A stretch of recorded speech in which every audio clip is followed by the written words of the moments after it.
How lucky we are.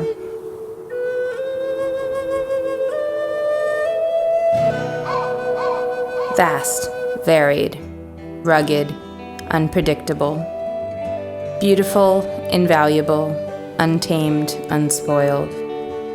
This monument, and the range of landscapes it holds, is many things, but above all else, it's ours. Through an incredible combination of factors, including our sheer luck in being alive at this moment in time, hundreds of millions of years of geologic processes, the courage and will of powerful people 20 years ago, and the careful planning and management that has taken place ever since, the swath of land we call the Grand Staircase-Escalante National Monument belongs to us. And how lucky we are.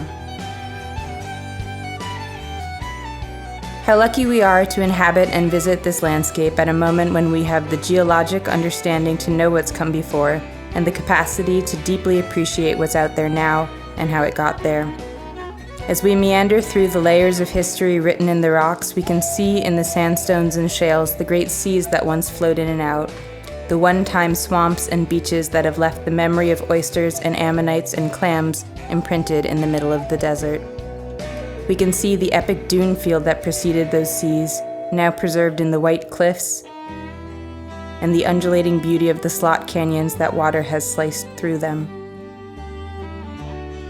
How lucky we are that through millions of years of formation, uplift, and the still ongoing sculpting process that is erosion, we have wound up with this unique assemblage of landforms, with the waters that run through the landscape and everything those waters have not yet carved away, the canyons and mesas, the rolling slick rock, the pinyon and juniper, the wildflowers and cacti, and the sagebrush seas.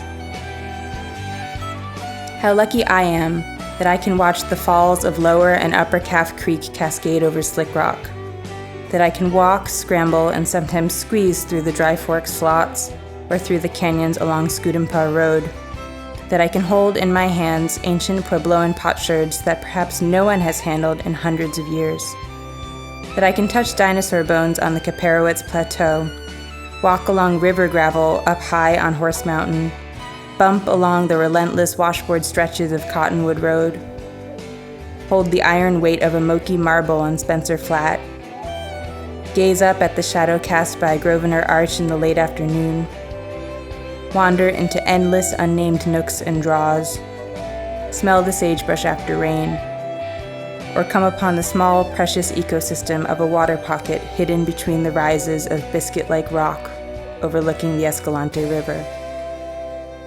How lucky we are that this rugged and lovely terrain is here, now, and that these 1.9 million acres belong to us. This land, all this, is ours as Americans. How lucky we are.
where the roads won't go. The best thing about the roads through the monument is how few of them there are. There are so many places you can't get to unless you commit to a day hike or longer, unless you're willing to entrust your fate to your wits and your legs and see where they take you. The second best thing about the roads through the monument is that most of them are unimproved, the signs say. They are impassable when wet.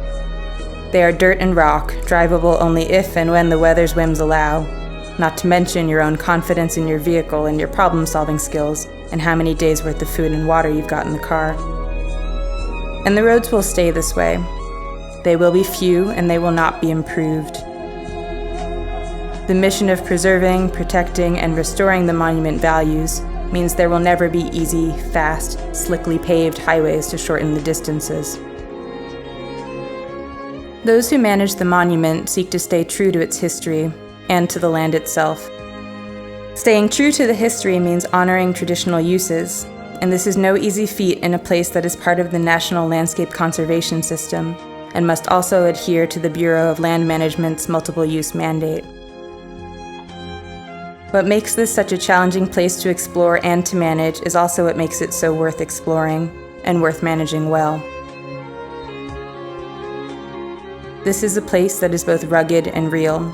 It is not the smoothly paved and thoroughly signposted world of a national park. It will not lay out a welcome mat. It will not hold your hand and tell you just where to go, just what to see. It is a land of many possibilities. It leaves you to your own devices. But for those of us who are drawn to this kind of landscape, for those of us who seek solitude, for those of us who would rather find our own way than follow in an endless line of footsteps, for those of us who thrive on the unexpected, that's exactly why we love it.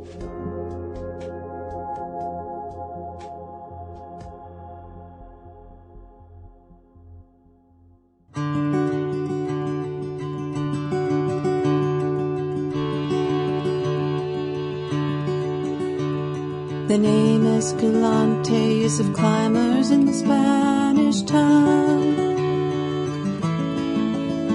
and for a land rising step by step beneath the fire of the sun, where arrowheads rest in high deserts where wildflowers grow. Of the grand Staircase-Escalante, es bonito, es hermoso. The grand Staircase-Escalante es como el cielo.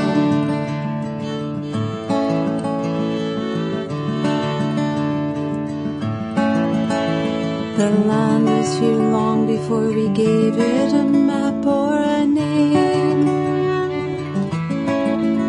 and now we name it after people and plants and the colors of the terrain, where the gold at the end of the rainbow is the falling rain. Oh, the grand Staircase-Escalante es bonito, hermoso. The grand Staircase-Escalante es como el cielo.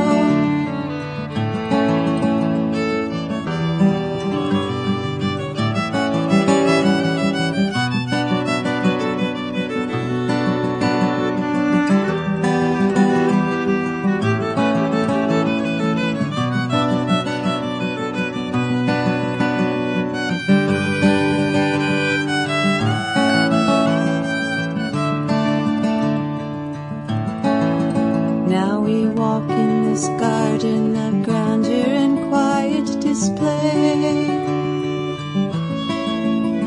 where time has won out and kept lights of big cities away.